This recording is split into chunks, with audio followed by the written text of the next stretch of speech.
making sure that I say things in the right manner anymore, because I think that very thing causes a lot of men to they're tiptoeing around in the university. Now, I work in a university environment, so I see that aspect of the world. Maybe my aspect is different, but I see men almost cowering on university campuses because of fear. They might say the wrong thing or get canceled or whatever else goes on.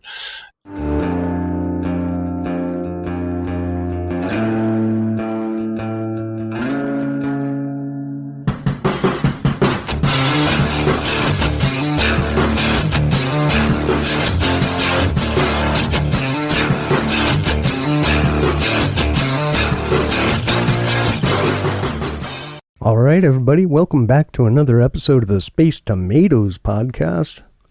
I'm Havok, and we've got your other host, LX. Hello, welcome. And today we have a special guest, Dr. Marc J. Defant. He is a professor of geology and geochemistry at the University of South Florida. Welcome to the show, Marc. Well, good to be here. Thank you for having me. Awesome.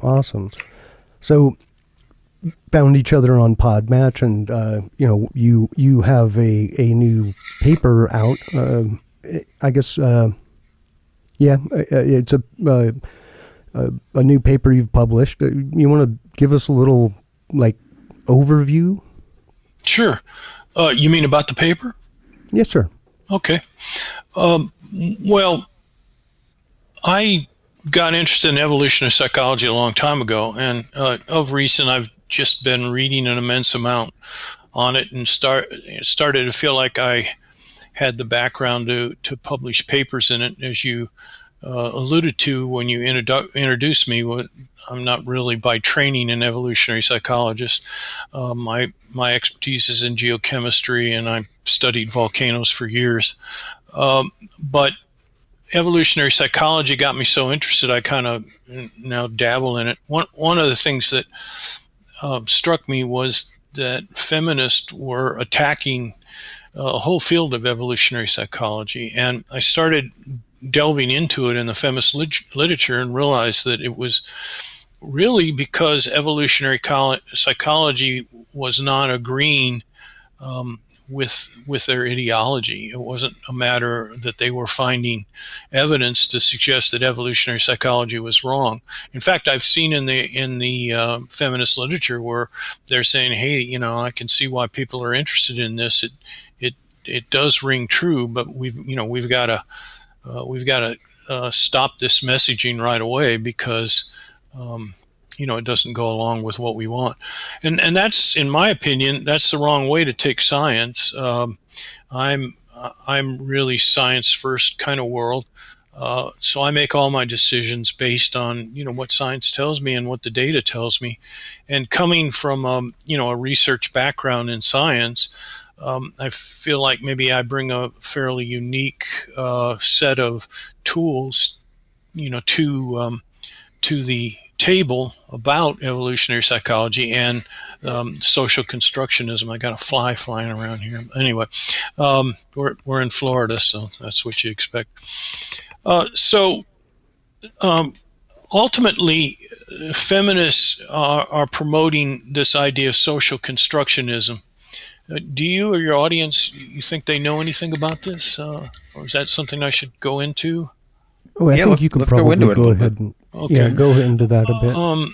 Social constructionism is this idea that we're born with a blank slate. We have no instincts. We learn everything through culture, and it's actually the complete opposite of what evolutionary psychology is saying. That we come into the world with a lot of instincts and behaviors.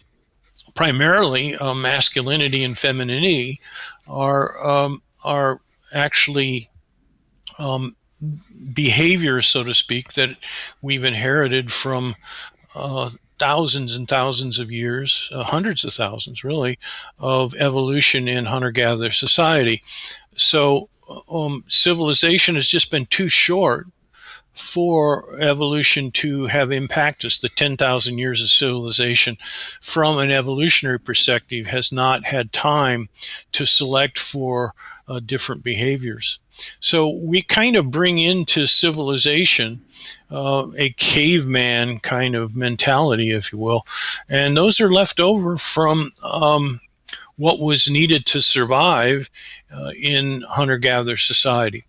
And that ultimately seems to fly in the face of what feminists want society to be.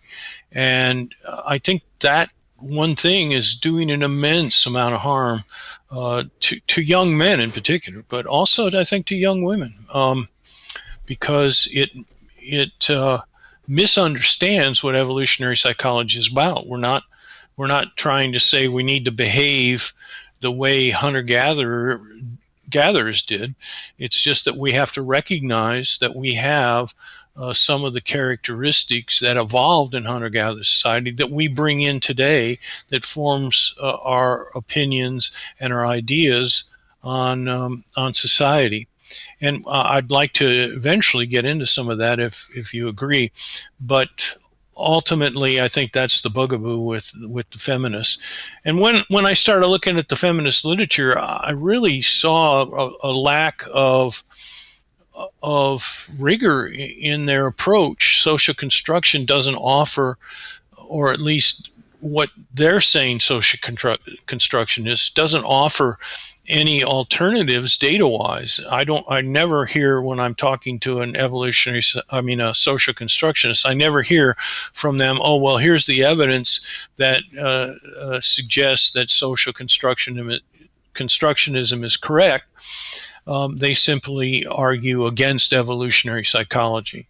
And a lot of the ways they argue against evolutionary psychology is simply that it doesn't agree with their ideology, and that sometimes they'll even say that it's trying to take us backwards. It's not. It's just trying to tell us that we may have been selected in the past for behaving this way, and we have to deal with that in society. Whether we want to act in that way or not is up to us, but we should know about it.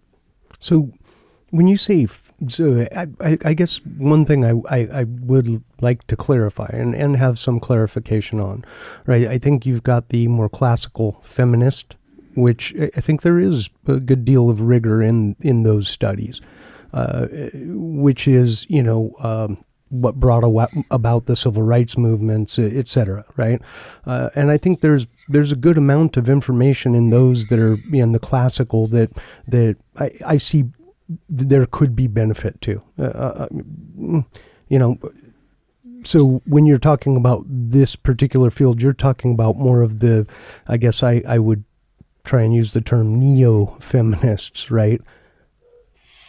I'm not sure I would separate them, because this attitude towards evolutionary psychology has really been around since almost the second wave of feminism back in the 60s. So, no, I don't think I would separate my criticism. I think that what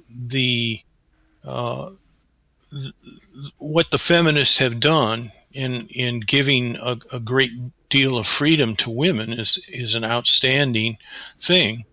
And I think that you will find that I'm in favor of all the good things that have happened to women because of equal rights. But from a scientific perspective, I'm worried about what we're teaching our students, or what feminist studies is teaching our students. And it doesn't seem to be related much to the truth. And we can go into the specifics if you'd like. And I appreciate you bringing that up, because I don't want people to think that I'm against women. I'm certainly not. I'm married to a woman. I have a daughter. I have a sister. Had a mother at one time. So, No way. Think, oh, well, yeah. I'm You too? weird that way. All right. Well, I guess one of the other things that I was, man, it'll come back to me. I think I just that happens to me all the time. Blew a few bits off the hard drive there. LX? No, I'm just trying to get my head wrapped around what the social constructionism a whole concept is. So you can tell me if I'm wrong. So basically, what they're saying is that gender roles are basically just how you're raised, and nothing biological component to that at all. Is that what that is? Completely. Yeah. Okay. You can see where I'm kind of and I going think crazy here. Yeah.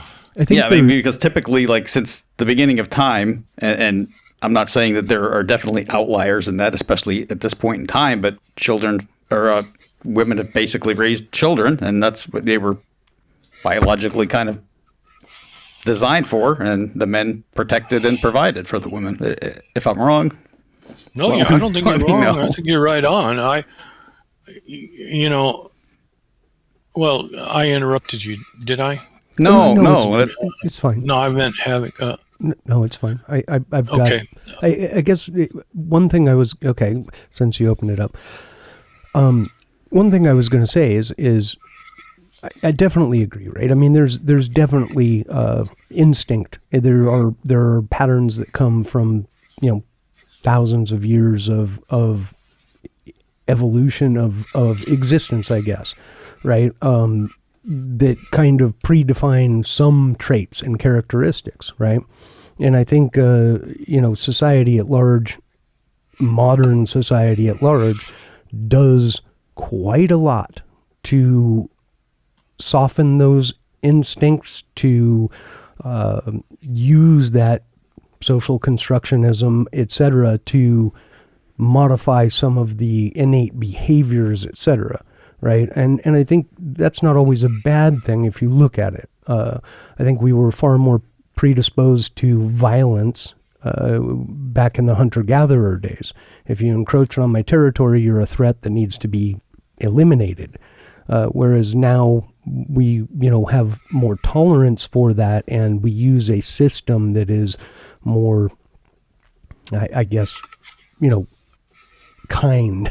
I don't know. That's how to debatable. say that, right? There's still quite a few violent people out there. Well, A couple here and there. 100% true. But I guess the point I'm making is that has to also be considered as part of this, right? I mean, even evolutionary psychologists would have to admit that yes, those traits exist. However, as we grow up, even just a homeschooled child, their parents are going to influence some of that instinctual behavior to become more positively channeled for children, right? So that it's not this, I guess tribal, type of warring clans, if you will. Well, I'm not sure I know how to respond to that. First of all, no one would ever say, I think, no evolutionary psychologist anyway, would say that culture is not important. It is. Right. The very fact that we have things like money means that there's social construction going on.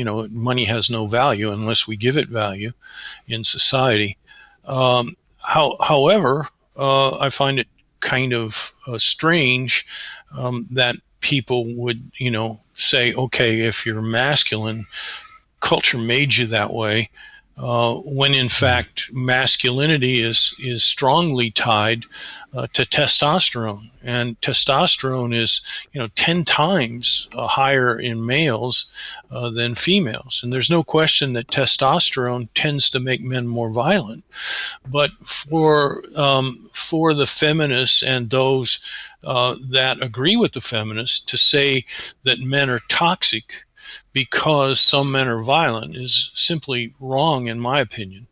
And yes, a gentler world is better than a violent world, but we also should give some breadth here to our instincts and be careful, because there are some good things about masculinity, being that you need to get violent sometimes to protect your family if they're attacked, or anyone that wants to take freedom away from us, for example, we may want to think twice about, not being violent. So I would say ultimately, I would agree with you, but I would caution that sometimes these things seem too good to be true. For example, and Alex, I think you mentioned it. You know, culture is important, but if you turn out to be gay, I've failed to see how culture could have impacted you to be gay, and yet that's basically what the feminists are saying, because if you talk to gays, for example, they would say, "Oh, I'm that way because I was born that way," and I think that there's probably a lot of truth in that. The wiring may get screwed up somewhere, or some of it might be, there's been some evidence that suggests that there's a role played by genetics in this. So it's hard then to see how society could make someone gay when in fact everybody's reinforced for being, or used to be anyway, everybody was reinforced for being straight, and there was a lot of anti-reinforcement for those that weren't straight. I mean, look at Turing. He basically killed himself because society was so cruel to him. So yeah, I think we can say most definitely that a lot of the way we are is due to genetics and to the processes that come from genetics, like being bathed in testosterone when we're infants. Before we're even born, we get bathed, I think it's in the 6th week, in testosterone if we're males, and we don't if we're females. And then again, we get bathed in testosterone once we hit puberty. And this is something that I've never been able to understand from the feminists when they start talking about social constructionism. It seems like these kinds of things are ignored. And I'll just kind of leave it there. Yeah, that's absolutely. And no disagreement here, right? I think there's, excuse me. I think there's some truth in both sides, and I think that it would be counter to ignore our biology, right? I mean, at the end of the day, as you said, right, testosterone, and I think it is. I remember it's in that I think first trimester that you get that big wash of testosterone, and like you said, at puberty as well. That's biology, right? The male physiology is doing this to prepare the body as it grows and changes. Well, our brains are literally different too than females. So. Yep. And a lot of our drives and desires, and obviously these are all generalizations. There are outliers everywhere, right? Always. So Always. I want to make sure that we acknowledge that is the case. But that's why I was talking about gay men. They right. are. Or women, sure, yeah. Yeah, or gay women, yeah. Yeah, it's a but to be able to identify things that are very much the nature of our physiology as a human, right? And that's not changeable. So I guess. So what do you think? What do you think is a workable solution to this? Higher learning, right? There are, without question, elective classes out there that I always questioned. There are, courses and minors that are out there that I'm not certain why, but, hey, it's an interesting subject or topic. So given that, what do you think is a reasonable way to kind of, take this super tanker, because education operates a lot like government does. And once it starts down a direction, it doesn't just, flip a U-turn and go the other way. So what do you think are reasonable ways to start to steer that tanker so that it starts going more towards something that has, scientific rigor? And I hesitate to even use, scientific as well, because I think a lot of these are arts, right? What would be an art? I'm sorry. Maybe I misunderstood. Aren't like some of the more, what are we, fourth or fifth wave feminism? Aren't they more, like art studies? They're not grounded in science, right? Like psychology. You know what? If they psychology are grounded in science or not, I mean, if they're in the arts, I can't speak to it. Okay. So my way to handle it. Take on that, right, is like psychology as a degree is an art major, right? It's a Bachelor of Arts or a Master's of Arts. No, it is science. Well, it's in the social sciences. Okay, typically. Social sciences. But evolutionary psychology is beginning to have an impact on it. It's becoming much more rigorous with time. There'll be a lot of psychologists that would be irritated by that statement, but that's all right. I hope they're impacting it. So I know this would be a horrible experiment to do. I don't know if it's ever been done before, but are there any cases of like children being reared by not being in a social construct, and what would result from that? Like a feral child or something like that? Well, feral children are good examples of why we want to pay attention to culture, because, if you lock a kid up in a closet and come back in 18 years, you're going to basically have an animal. And it's happened, by the way. There have been some children that have had terrible things happen to them like that, and they were totally unsociable after, or the inability to socialize them after those impacts. And so culture does play an important role. I was going to get back to your I guess it was your comment about change. When we did some terrible things, I think back in the 60s and 70s, we tried to change gay men to straight, either through reinforcement learning or those kinds of things, and it didn't work. In fact, it turned out to be a bad experiment, if you can look at them as experiments. So it just goes to show you, I think, how strong the biology aspect of all of this is, rather than the cultural. And I know I haven't gotten to your question in an answer, but I'm not sure how to answer it, because what I focused on in my paper with the feminists wasn't anything to do with what may be an art, a profession like art. I was sticking mainly to things that could be documented with data, and certainly there's been a lot of research on this, and people write this off as nurture versus nature, but I don't even think that hits it on the head. Social constructionism, the way I see it anyway, and you can disagree with me if you want, I see it as feminism trying to change our society so that men and women will behave similarly. And from my perspective, I don't think that's as easy as they think it is.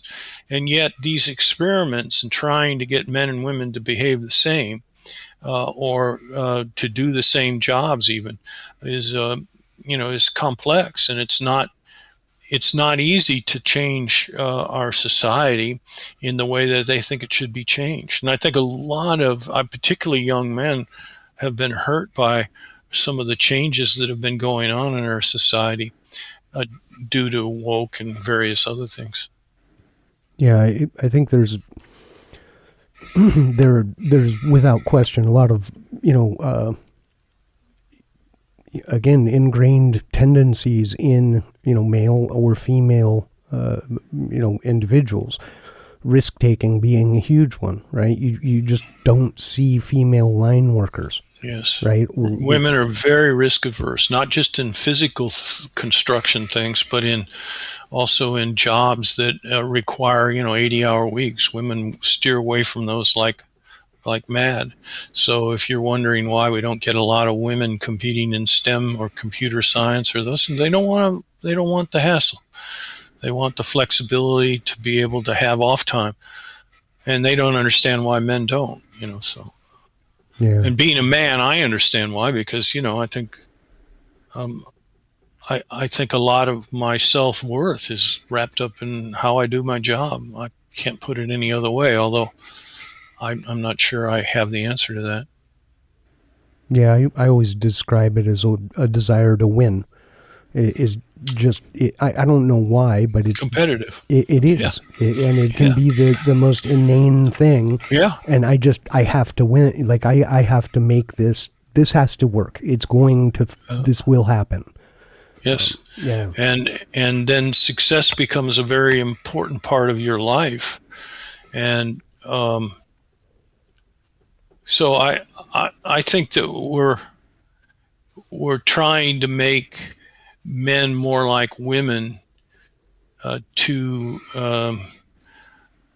to the loss of a lot of men being hurt by this, I think, to some extent. Do you have any idea what the rationale is for that? I understand the idea, the ideas that are espoused. I don't necessarily agree with them, because I think that there is data to show that a number of these things are, something you could easily call out, but you can't put numbers to or drive real data and real, Socratic method against, right?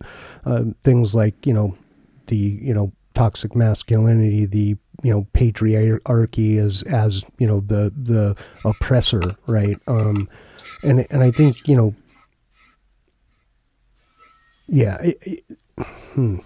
it's an interesting one to me, right? This is a very, very interesting topic, and part of I agree. Part of the hesitation here is making sure that I say things in the right manner anymore, because I think that very thing causes a lot of men to they're tiptoeing around in the university. Now, I work in a university environment, so I see that aspect of the world. Maybe my aspect is different, but I see men almost cowering on university campuses because of fear. They might say the wrong thing or get canceled or whatever else goes on. And ultimately, to get into this, guys, I'd like to go into a little bit of the evolution part, and then maybe we can talk about the specifics, because I have major criticisms on what women are calling, or what feminists are calling, the patriarchy. I don't think it's this terrible thing where men get together on the weekends and try to figure out how to suppress women. And maybe you guys are going to meetings, but I'm not. You didn't get the invite? I didn't get the message, no. All right. I'll forward that to you later. Okay. Kidding. So it really is true, though, to some extent. I mean, I've heard women say, the patriarchy is this oppression of women, and it's our society is filled with it. And what they may be seeing as an oppressive system is really due to women's choice. And I think I can explain that if you let me go back and talk a little about evolution. Absolutely. Well, let me go back about 4 to 7 million years ago, when we had ancestors that walked upright. We have fossils that go back that far to critters that walked upright. And something very interesting, we had our ancestors had a brain back then, a little bit bigger than chimpanzee. And within 4 or 5 million years, we have then the brains of the current day Homo sapiens, which are quite large. And in a very short period of time, we have gone from, almost chimpanzee size to our size. It's like almost overnight, geologically speaking. And this led to a lot of things in hunter-gatherer society that changed. For example, large brains require the brain to be delivered early. So we can't have the woman carrying a baby. We can. I mean, you can't physically and naturally carry a baby to term. So babies are born with only 25% of their brain developed, and they come out very, very helpless. And of course, even with the expansion of women's hips to make it easier for our large brains to come out, even that has not been enough in order to birth babies with completely developed brains. This is very unusual in the animal kingdom. Think about a deer. I don't know if you've ever seen a deer born, but boy, they come out running, boy. I mean, it's like, and if you're not, you're going to get eaten by a predator. So there's a big difference here. And when you're out on a savanna and you've got a helpless child in your hands, it does a couple of things. Number one, it makes a woman pretty much totally, if she's going to take care of her child, there's a lot of inability then to go out and feed the child and her without some help from the man. So what do we see? We see men then, or we see women then trying to choose men that are going to be able to give what we call male parental investment, which is unusual in the animal kingdom. Usually men just give the sperm and move on, or males do. And so this male parental investment is basically a kind of a contract. It is, you help me raise the kid and I'll give you access sexually. And that's kind of agreed on, even though we don't realize it maybe.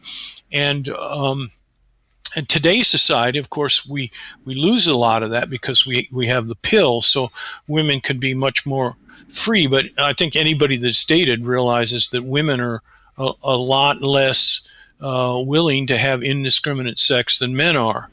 Funny research done on that. A woman took her class. She was a research professor, and she had her class of graduate students go out and ask people in the libraries on campus, both men and women. Women would ask men, and men would ask women if they would go home and have sex with them that night.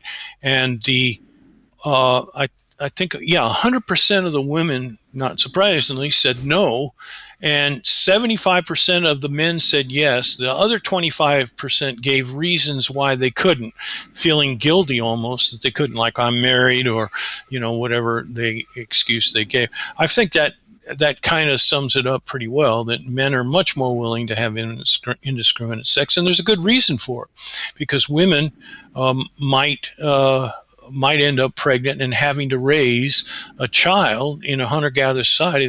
That's a pretty devastating situation if you're faced with raising a child alone on the savannah. Now, I know it's not completely alone. There's families there and all that, but it's a burden on the family if you end up in that situation. And yet, how do we carry this over into modern day society? Well, we carry this over in seeing it happen, even though women are able to have, indiscriminate sex if they want, for the most part, they choose, not to most of the time. Now, I know there are exceptions to that rule, but in general, they are more reluctant than men. So another thing, women started choosing men also that could protect the family, and they started choosing men that could bring home the resources. So remember, out on a savanna where you're hunting big game, it's quite dangerous. Big game is hard to bring down, and it takes a lot of work and takes a lot of coordination, usually among men, because women were raising children. So although women could do gathering of seeds and things like that, it was mainly the men that went out and did big game hunting. And it's dangerous. And so you need brave men to go out there and do that. You also need brave men to protect the family. Think about tribes. Almost all tribes faced adversaries from other tribes. And so if a tribe won, it was bad news for the guys. All of them got killed, and it was bad news for the women because they basically took them home with them and they became their wives. So as brutal as that may sound, that was the way nature was for millions of years of our evolution. And so we see some of that left over today in our society. And I know for me, when I started reading about evolutionary psychology in the 90s, they answered a lot of questions for me. It's like, well, why am I attracted to beautiful women rather than, what we would consider homely women? I thought that's nearly not fair. I shouldn't be that way. Well, I should be that way because beauty is associated with health.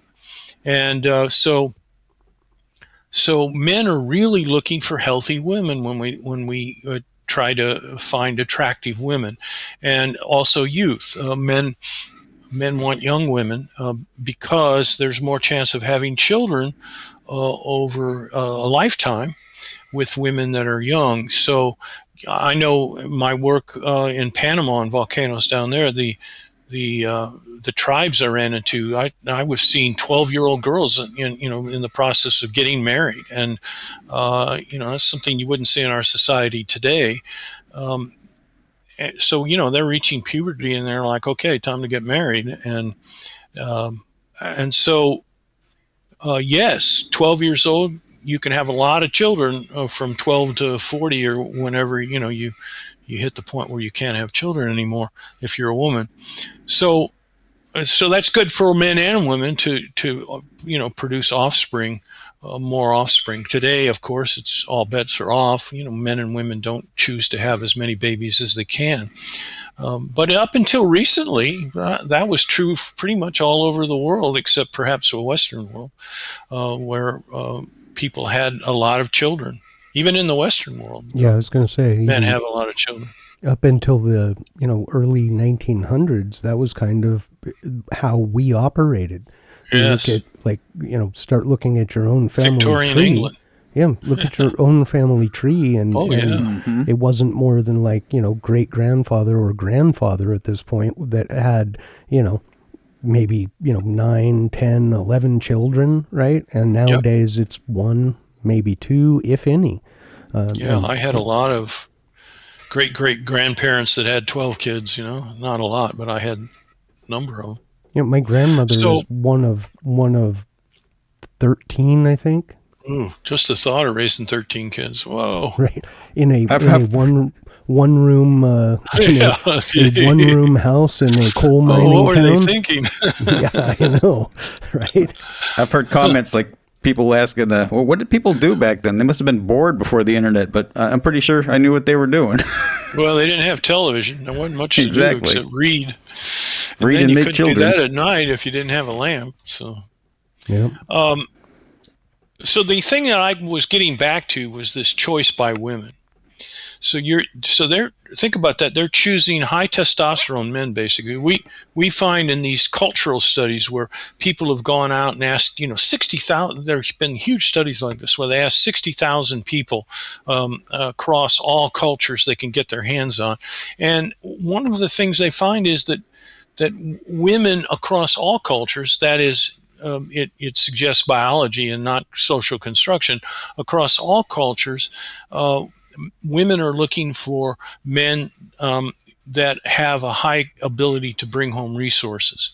And on the other hand, men are looking for women that are attractive. So right away, you've got this huge dichotomy in the way men and women choose their long-term spouses or boyfriends, if you want to look at girlfriends, if you want to look at it that way. And this choice becomes very important. Women are choosing men that are protectors, are people that can go out and earn the bacon, and also can defend them. So they're looking towards somewhat masculine men, at least not feminized men in general for those kinds of things, and so you can see where extrapolating this to modern day civilization, where men might be in charge of society. Women in hunter-gatherer society gave up leadership roles to men because they really didn't have time to be in leadership. They didn't want leadership. They wanted to raise children. They were maternal. They had high contents of estrogen, in their bloods. Men had testosterone. They were, in general, making decisions for the tribes and leadership roles. So, yes, I think we did have what we would consider discriminatory behavior towards women in the 1800s and even in the 1900s. But that's to be expected, and even a patriarchy, but I would call that an evolutionary patriarchy, and I did in this paper. You can see where men evolved into something we would call a patriarchy because women were choosing them to be that way. So is it the fault of men that we have, this so-called patriarchy? No, not if we're not discriminating against women, and we're not. So I think we have to kind of now give way to women. That's very good because we want everyone to have equal opportunities in our society. But do we really need to punish men to get women in equal abundances in every group? Well, we find out from economists, and a lot of women economists, that women don't want to go into fields that have this high competitive 80-hour work week, or in fields like STEM. Or, yeah, some women do, and those women, we should open our arms to them coming into fields. But do we need to spend $3 million funding National Science Foundation to figure out how we can get more women into STEM?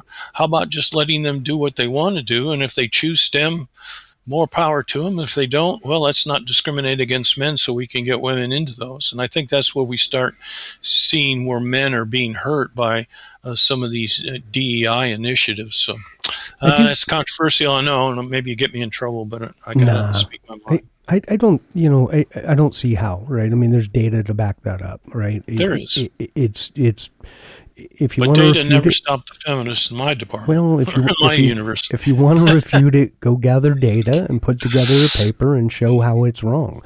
And hey, I support anyone in their efforts to do something like that. Go for it. I do right? too. That's what the Socratic method is about, right? That's what we should all be looking to do. And I do think it's interesting though, because STEM keeps coming up, and it is true, right? And then you look at fields where you can. I mean, arguably, the medical field is full of basic the STEM principles and properties. However, at least last I looked, I think it's gotten to be a majority female dominated field.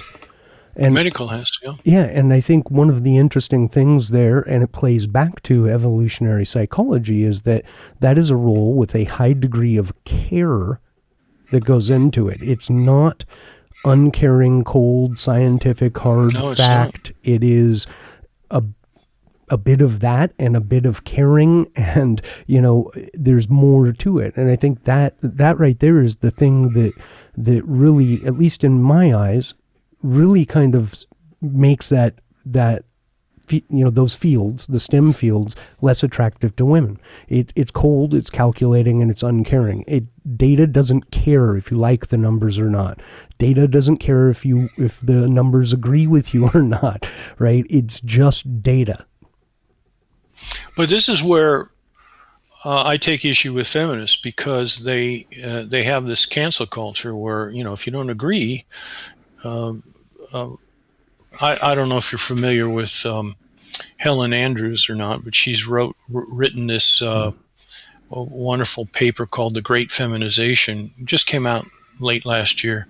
And she is claiming that woke has been generated by women because they have now become dominant in these fields. There are more lawyers that are women, there are more judges that are women, there are more educators that are women, more professors, for example. More women get PhDs, more women get master's degrees, more women get undergraduate degrees.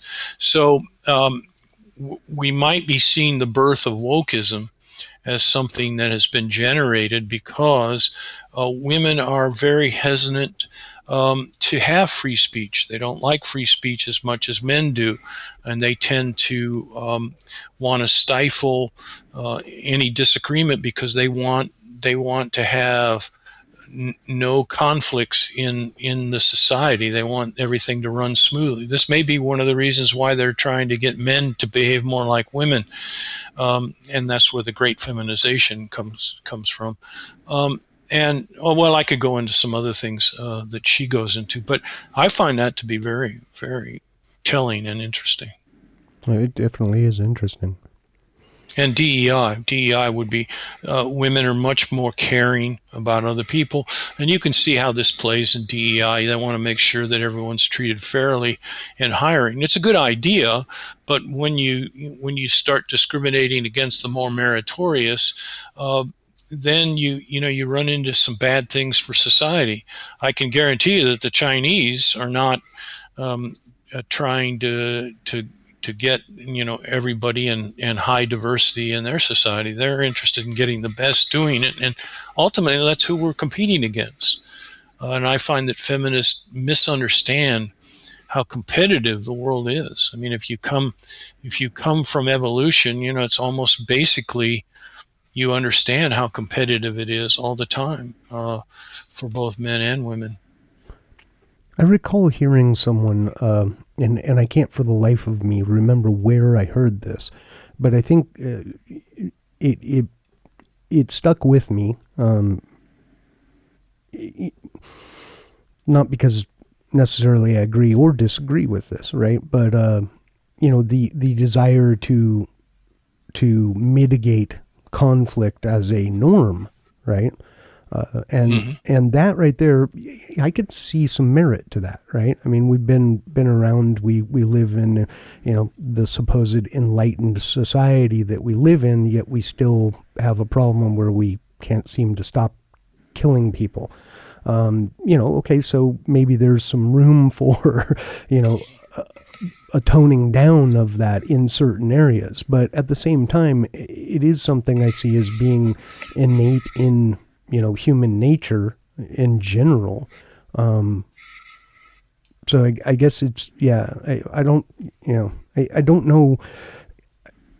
For me, it becomes a conundrum where you can have a good idea, but the getting there part is destructive in its nature. Well, certainly, how can I disagree with that? I mean, anything that helps conflict, helps to avoid conflict is good. Although I think men tend to want conflict at some extent. And I was going to say, competing. I wouldn't say conflict in general. I would say conflict when it escalates to violence. Oh, right? yeah, absolutely. I think it's necessary. Conflict in the world of, the world of business is necessary. Without it, we get terrible products that never get better. That's right. It's necessary in medical and science and everywhere else, because you have to continuously test theories. You have to continuously test, is this actually accurate? Did I just find something that makes this no longer true or relevant? Even Einstein's theory of relativity is still under pressure, and there are areas where it's cracked, right? And that's not a bad thing, and that is not conflict. to my knowledge, but I'll go ahead and defer to you on that. It was on. I think it was the black holes, where some of his theory has cracked on some of those, and I can't repeat it verbatim, but if you look it up, there are some big question marks there. Yeah, well, not to get off the subject, but yeah, I think science is always going to challenge Einstein or any ideas that are out there. And it should. So, yeah. And that is conflict, right? And that's not a bad thing. Conflict can be great, and the outcome of conflict can be great. So, it's a tough one, because on the flip side, yeah, sure, I'd love to see less conflict. I'd like to see us not have to make bombs anymore to drop on people. I think that'd be cool, Well, there's also game theory, which comes into all of this, and ultimately, in game theory, you've got to consider what your opponents are doing. So, for example, I don't think anybody wants to have nuclear weapons running around, but as long as your enemy has them, you need them. And we may have experienced the immense amount of peace that we've had since World War II on the fact that the atomic bomb was developed, because it's kept people perhaps from having world wars. Knock on wood. I hope we don't have any more world wars. But throughout my life anyway, haven't seen any world wars. And looking back on the ones prior to my birth, it's God, godsend that we haven't had them. Yeah, without question. Yeah. But game theory becomes very important in the way you look at this too. So maybe we need some people that are willing to be violent and I'm not making light of being violent, but are willing to be violent to protect us from those on the other side that are willing to be violent. And Well, I sure. think it's a kind of a tit for tat It's like kind of that. basis. It's like that adage, right? Better to be a warrior in a garden than a gardener in a war. Oh yeah, I think that's a pretty good saying. Yeah. But I was getting to what was I getting to? This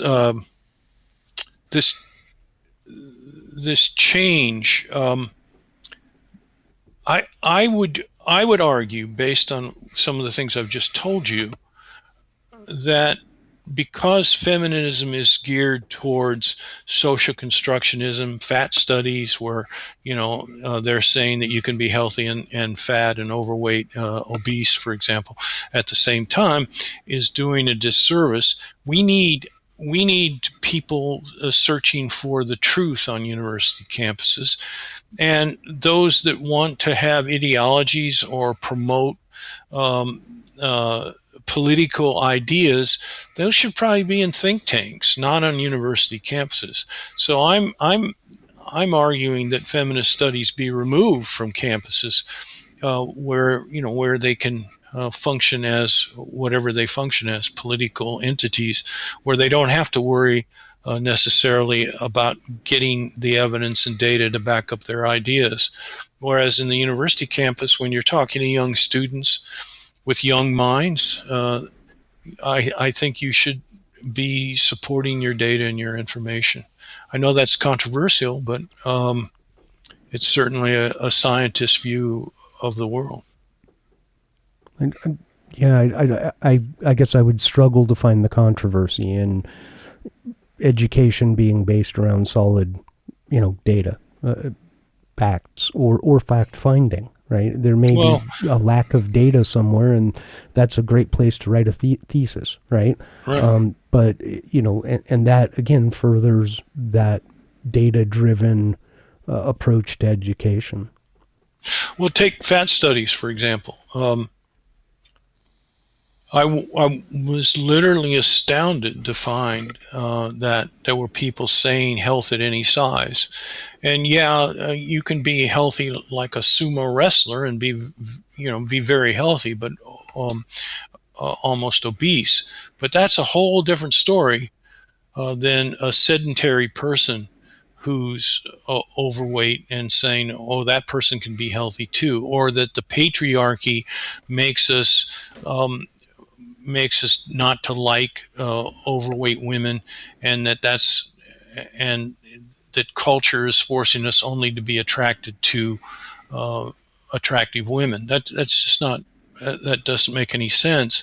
And I'll certainly be the first to say that we shouldn't discriminate against people that are overweight or obese, but telling students that it's okay, to be overweight is just not thinking about them. It's not thinking about their health, and yet it's just running rampant in the fat studies literature. The whole idea is so. That's actually a new one to me. I didn't know that there was a track for that. Fat studies has been in feminist studies for quite some time. Decade? Longer than that. I was criticizing it way back in the 90s. Interesting. In fact, it's almost gotten to a point where there's some feminists, I wouldn't say all of them, some overweight feminists are proud of the fact that they're overweight, and that it's kind of we'll stick it to the man here. That's the mentality that I see on campus sometimes. Look, if you want to be overweight, that's fine with me. I just don't. I would hate to see. I hate to see them teaching young women and that's mostly who they get in their feminist studies. They don't allow men in for the most part, so you get only women hearing this, and that seems to be a bad situation. I find irony in the celebrities that say it's okay to be obese, and they sing about it and talk about it, and then they disappear for a couple of months, and they come back and they're thin as a pencil, and you're like, I thought it was okay, but. Well, don't get me wrong. I want to make this point. I think there's some bad things that we have in society. For example, it may be very bad that we tend to have supermodels out there, and we're using those models to convey to women that this is the way you should look, because that leads to things like bulimia, and we don't want to hurt women like that. So we've got to be careful, I think, as men to watch out on that. I just kind of leave it there, I guess.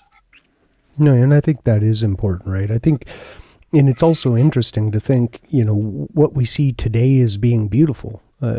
Again, let's go back 100 years. That wasn't the standard of beauty. People were almost, not almost, but, oftentimes the more, portly you were, the more well-to-do you were, right? I think that, extended back for, millennia, right? But at the same time, I think overall,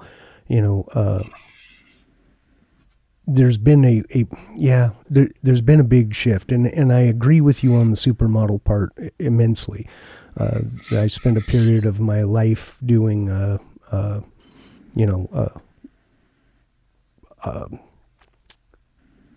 counseling, if you will, for people that had various disorders, and eating disorders were one of them. It's honestly one of the most challenging things that you can. I can imagine. Drug addiction holds no Food candle. Addiction is really, sugar addiction. Whew. Well, food addiction in general, drug addiction holds zero candles to it, right? At the end of the day, it would be like going to a heroin addict and say, okay, you have to take 3 of these a day, but you can't do more than this little teeny amount, and only at these 3 times a day. You know what I mean? Extremely challenging. And like you said, that body dysmorphia that comes about in a soft pressure way, right? It's not even that anyone's outwardly saying that this is what you should strive to look like. It's that it's pervasive and known as the ultimate signal of beauty, right? Yes, and to go back to what you're saying, there have been all kinds of studies that have shown that men differ slightly in within one culture. They will choose a whole set of women beauty, and they will rank them, and then men outside that culture will rank the same women, and they might rank them a little differently, but the ones that they see beautiful are the ones that people outside the culture see beautiful, and vice versa. So people tend to think women in their own culture are the most beautiful, but outside of their culture, they would say, okay, we agree on who's beautiful. And it also turns out that weight plays a role. There are some cultures, no doubt, like you mentioned, where overweight people are a sign of having great wealth, and these come in cultures where there is shortages of food, and so you can see why there would be a real emphasis on beauty in a culture where there are problems getting food. But other than that, I think we have pretty much the same standards across cultures as to what is beautiful, even though we may think women in our own culture. And this goes for women too. Women also like attractive men. Women are much more likely, for example, to cheat with attractive men, but marry someone that isn't so attractive, because they're basing their long-term relationship on how much resource he can bring in, as opposed to his looks. So kind of interesting, I think. Yeah, absolutely. LX? No, no. I don't know. Like you said, there's a lot of complexity to it because you think about what to say. Then they're like, I don't know if I want to say that because it might offend the wrong person or something. I don't know. Yeah, we have to be careful. I agree. Yeah, I mean, obviously, I think from my standpoint, it's more about it's more about making sure that the message is what I wanted to say than it is the content of it, right? A lot of people misconstrue what someone says as being something completely different or take something out of context. And don't I know? Yeah, right. And so that, I think, is one of the things for me, at least, that causes me pause and to kind of, how do I want to word this and frame this so that it doesn't come across as like, aha, I gotcha. You know what I mean? Someone else could say that, right? Instead, it comes across as a statement that I meant to say and with the meaning that I had behind it, which is sad because it is. We didn't used to have to self-censor as much, and I think the free exchange of ideas needs a revival, honestly. It sure does. Agree 100% on that. I was just kind of thinking about the relationship my wife and I have, and it's not like I'm above her, or she's above me, or whatever. I kind of think of it like a car, and like someone's the engine, someone's the transmission, but we can't do both the same job, but we both are necessary to make the car go somewhere. That's kind of how I think about it. Well, I think that my wife and I, we've been married for 40 years, and I think one of the way we share ideas is that we both said, okay, it's pretty much everything for the kids, Well, yeah, we can have our own lives, but we were very focused on what would be best for our kids. So she stayed home when she first had kids for, I don't know, I want to say 6 or 7 years, and then went back to work after that. But she really wanted to stay home. And I made sure that I married someone that wanted to stay home because I didn't want children raised, outside of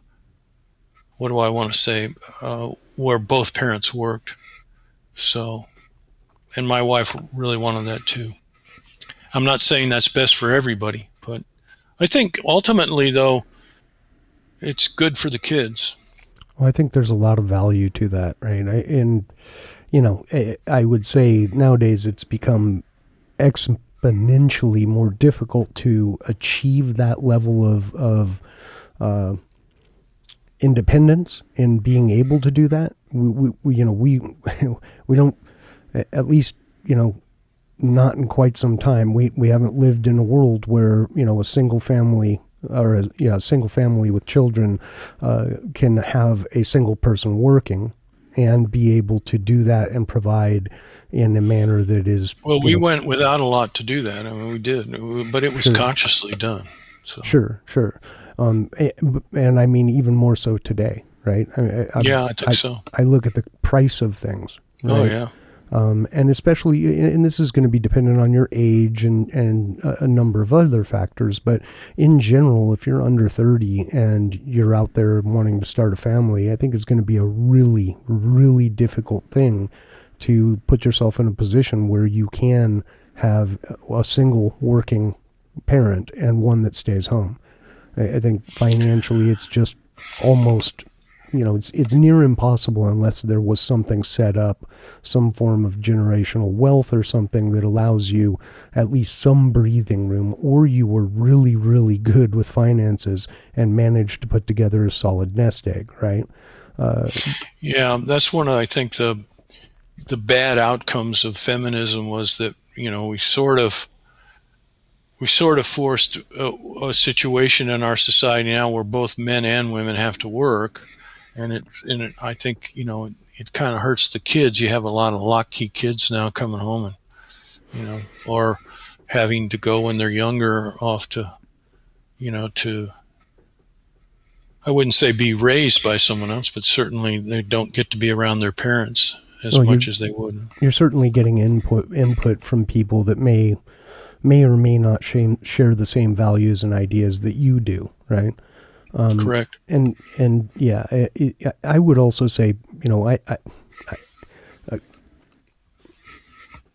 understanding where you're coming from, I would say a large part of this is due almost directly to fiscal policy and some of the things that we have done with our system of economy at this point. The fact that we operate on debt and have essentially devalued our own currency by printing money and increasing the supply has a lot to do with that, right? I certainly think that the civil rights movement was a good thing. I really do. And I think, women being, I think it's, in my lifetime, women couldn't, own a home or have a bank account. Let me take that back. They couldn't buy a home because they couldn't get a loan, and they couldn't get a bank account or a credit card in my lifetime. Right. And I think it's a wonderful thing that doesn't exist. But, there's also a big question mark on how much of a role that played in kind of creating some of the economic conditions that caused, more workforce came about almost overnight. And, obviously, we increased the supply. Yep. I agree. You're talking about the detriment of having both parents working. I think it's even worse, these single parent homes where there's no father around for a lot of them. I don't think it does anybody any favors either.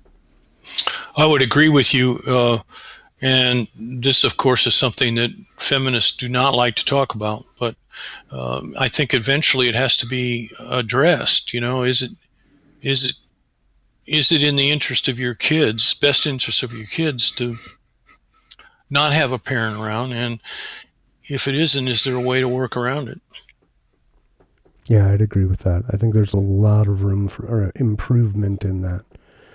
You're not, obviously not going to get rid of the underlying, reason for that.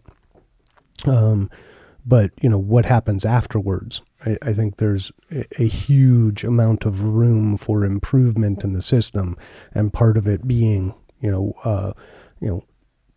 barring, the extreme circumstances, for that being a complete and total, in this case, I would say an equitable split. Mm-hmm. Right? Not big on equity in general, but in that one, I think there's merit to equity, because it makes the most sense for the children and for the, consistency of the family unit. Right. All right. Well, I think we're probably at a fairly decent place for starting to wrap things up. Okay. Really appreciate your time, and thank you for having me. I think this was a great conversation. Yeah, it was. So one question we always ask our guests is, I think it's important for us to be able to recognize individuals or people that had a significant impact on our lives. So one person you'd like to give a shout out to for having that positive impact in your life could be sixth grade science teacher, it could be a professor, it could be an author, it could be a historical figure, it could be anyone. Well, it seems rather easy to me. Short of making my father the choice, I think because my father was a great influence on me, but I would say Darwin. Charles Darwin has basically given us evolutionary psychology. He was so great. I still have on my calendar when his birthday rolls around, which was here in February just recently. And just that one man could see so much. Not only did he come up with natural selection, but he came up with sexual selection, which is what I was talking about earlier, how women choose men. that's sexual selection. If we have a red cardinal flying around, Darwin said that doesn't make much sense. How does that work? Because red cardinals seem to be obvious things that animals could eat over not being red. Well, yes, there's competition there. The red cardinal wants to be selected by females.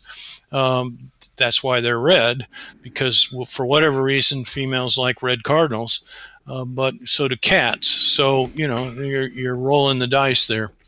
And you get your genes passed on by being red. And by the way, we see that among humans to some extent.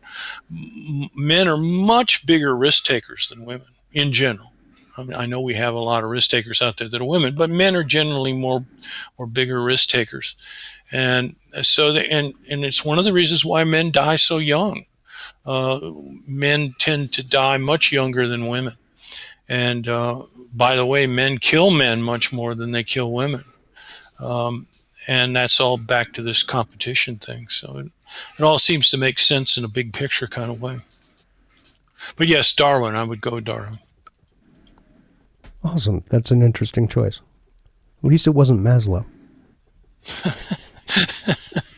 Sorry. Sorry.